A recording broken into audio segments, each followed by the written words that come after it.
So this is the all-new McLaren 650S. It's not all new, it's 25% new, but I tell you, from behind this wheel, on this track, it does feel like a pretty new experience. What is new is that there is a lot more power from the 3.8 twin turbo, 641 horsepower now.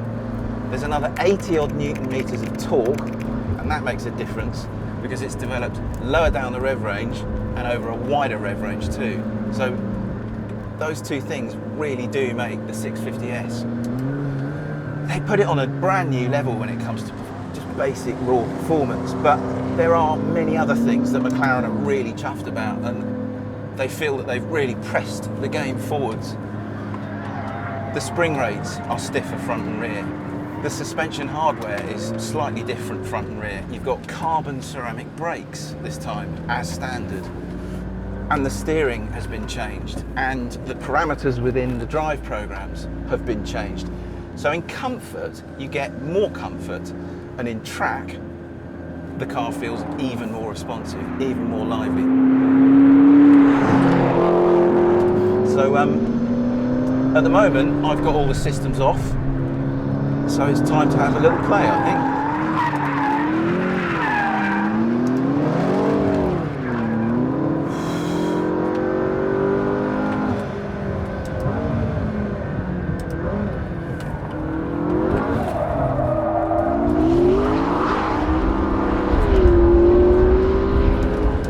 You're on P0 courses, as standard this time, and they do make quite a difference actually.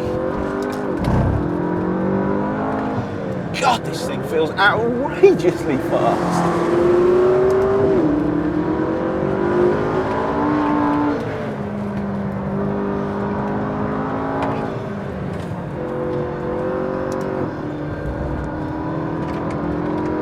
Cool. The gearbox.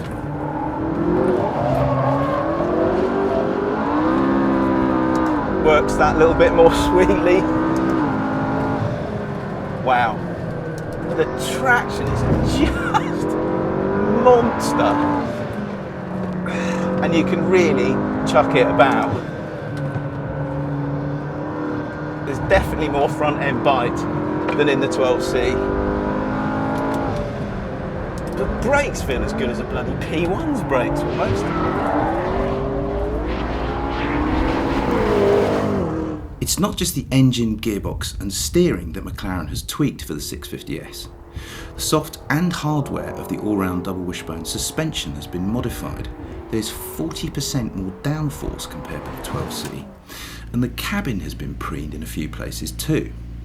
There's now a new P1 style infotainment centre, plus the option of carbon fibre sports seats, which save a significant 15 kilograms when specified, although they do cost over $2,500 a piece. Ouch. It does do the sideways stuff really rather nicely, does the 650S, I have to admit. See, one of the complaints of the 12C was that it wasn't easy to drift. Well,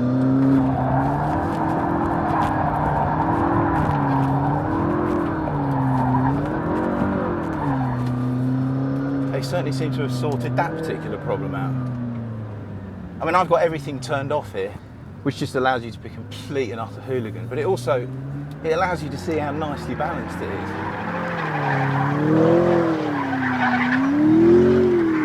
Because there's so much energy coming out of the engine via the throttle, once it actually starts to slide, you really, normally when you want to slide a car like that, you just whack the throttle right open. But if you do that on this, it just lights up the rears so easily.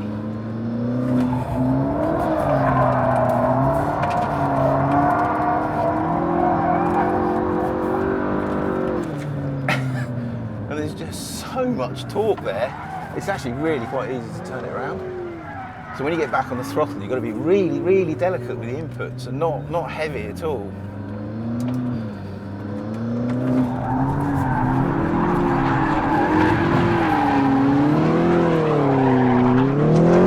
Straight line performance has gone from monstrous to out of this world. 0 to 60 takes 3 seconds dead, while 0 to 100 miles an hour now takes just 5.7 seconds. That's barely any slower than we figured a Veyron Supersport at a couple of years ago. It does have just a little bit of understeer, which I'm not quite sure I really like. But I think that's because I'm not getting enough heat into the front tyres, basically. The steering feels quite different, subtly different, but actually the more time you spend behind the wheel, the more you realise just how different the steering is. It's a little bit heavier, which is a good thing. This 650S, is getting on for feeling quite like a full-blown GT racing car. You need to know what you're doing before you climb into something like this and start giving it the beans.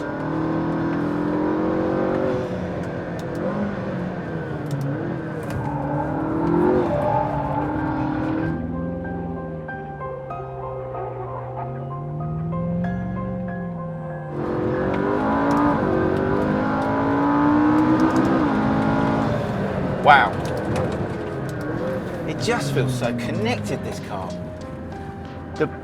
It's just this lovely kind of consistency of response to all the controls, the brake pedal, the accelerator, the steering. Woo! This is one heck of a weapon of a car. I think it's absolutely raving fantastic.